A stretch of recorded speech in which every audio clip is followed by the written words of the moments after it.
October 2, 2012. Kapisa Province, Afghanistan. A young second lieutenant is pinned down in a village alleyway with roughly 150 Taliban fighters closing in on his platoon. Before the sun sets, he will cross open ground under direct fire, not once, but again and again. He will throw his own body over a soldier to absorb a grenade blast. He will kill 2 enemy fighters to stop them from dragging away an unconscious American. And when the helicopters finally come for the wounded, he will refuse to get on board until every last one of his men is gone. He will be the last man to leave that battlefield. 14 years later, in the East Room of the White House, the President of the United States will place the Medal of Honor around his neck and tell him he left that village a legend. This is the story of Nicholas Dockery. Nicholas Dockery was born in Indianapolis, Indiana, raised by his grandmother. He wanted West Point from the start, but his first application was rejected. Instead of walking away, he enlisted as an infantryman in the Indiana Army National Guard, joining the 151st Long-Range Surveillance Detachment, Airborne. He didn't stop there. He transferred to the New Mexico Army National Guard, kept pushing, and eventually earned his appointment to West Point, graduating in 2011. By the summer of 2012, 2nd Lieutenant Dockery was in Afghanistan, assigned to Company C, 2nd Battalion, 12th Infantry Regiment, 4th Brigade, 4th Infantry Division.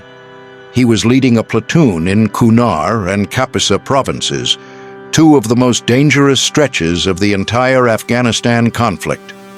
He was also working alongside Special Forces teams, training and advising Afghan units, an experience that planted a seed in him. One day, he wanted to become a Green Beret. He had no idea that October would test him first. You know, when I read a citation like this one, it's easy to skim past the details.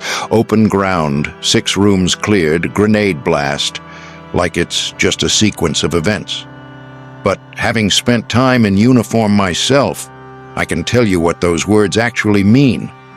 Open ground means there is nowhere to hide, and you know it, and you go anyway. That's not adrenaline, that's a decision.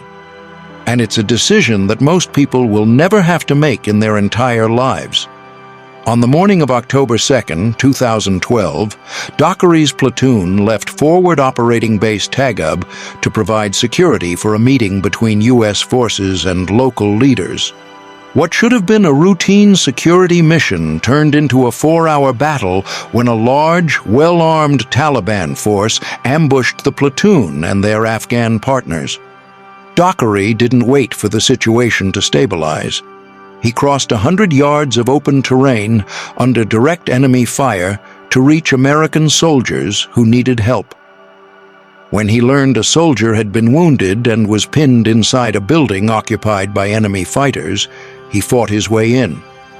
Then he organized and led the clearance of 6 rooms in a multi-level compound, killing 1 enemy fighter, detaining 2 others.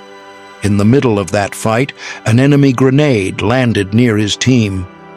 Dockery shoved a soldier out of the blast radius, absorbing the risk himself.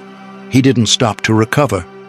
He led a 4-man team into the compound's courtyard to keep the momentum of the assault going. That's when a rocket-propelled grenade detonated, incapacitating 2 of his soldiers. Dazed and wounded himself, Dockery went to them anyway, fully exposed, under fire, helped 1 to his feet, and killed 2 enemy fighters who were closing in on the other injured man. He gave first aid. He used his own body as a shield. He saved that soldier's life. When American air support couldn't tell friendly positions from enemy ones in the chaos, Dockery climbed to the building's roof and marked his own position, repeatedly exposing himself to enemy fire so gunships could tell friend from foe and cover the evacuation of the wounded. He was the last man to leave the battlefield that day. For his actions, Dockery initially received the Silver Star. In 2022, he became the only Army officer of the post-9/11 era to hold 2 Silver Stars.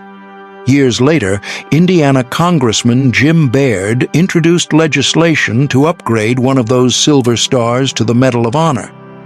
It passed the House unanimously in February 2026, and the Senate soon after. What gets me about this story isn't just the firefight, it's what he did with it afterward. He went on to become a Green Beret like he set out to do. He's talked openly about carrying post-traumatic stress from that day, and instead of burying it, he built a foundation to help other veterans find their own way through it. Art therapy, equine therapy, the stuff that doesn't get talked about enough. In my time in uniform, I saw plenty of guys who could fight. What's rarer is someone who comes home and turns that same discipline toward healing other people. On June 18, 2026, retired Major Nicholas Dockery stood in the East Room of the White House as President Trump placed the Medal of Honor around his neck, alongside fellow recipients, Major James Capers Jr. and, posthumously, Colonel John Ripley. Dockery retired from active duty just a month earlier, closing out a career that took him from a rejected West Point application to Special Forces, from a National Guard rifleman to the nation's highest award for valor.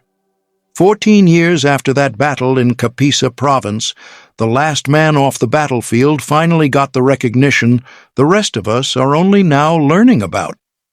If this story moved you, subscribe to Valor and Sacrifice. We tell these stories so they're never forgotten. And if you want to go deeper on the tactics behind battles like this one, Recon Theory breaks down the doctrine. Links in the description.